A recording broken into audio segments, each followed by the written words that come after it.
اور اب آپ کو بتائیں کہ ڈپٹی کمشنر محمد تسلیم اختر راؤ کی زیر صدارت ریجنل ٹرانسپورٹ اتھارٹی کا اہم اجلاس میں ٹرانسپورٹ ڈسٹرکٹ پولیس آفیسر سید ندیم عباس اور ضلعی افسران نے شرکت کی۔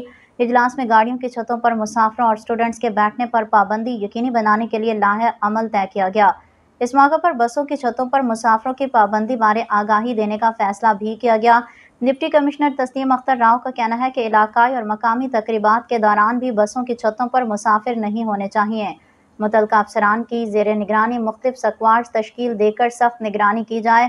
گاڑیوں کی چھتوں پر مسافروں کو بٹھانے پر مقدمات کا اندراج اور گاڑی کو بند کر دیا جائے گا۔ ٹرانسپورٹ مالکان کو پابند کیا جائے کہ وہ کسی بھی صورت میں خلاف ورزی کے مرتکب نہ ہوں۔ ٹریفک پولیس کا کہنا تھا کہ خلاف ورزی کے مرتکب پائے گئے ٹرانسپورٹر کے خلاف سخت ایکشن لیا جائے گا۔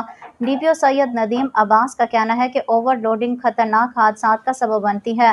انسانی جانوں کی حفاظت ہر صورت یقینی بنائی جائے گی۔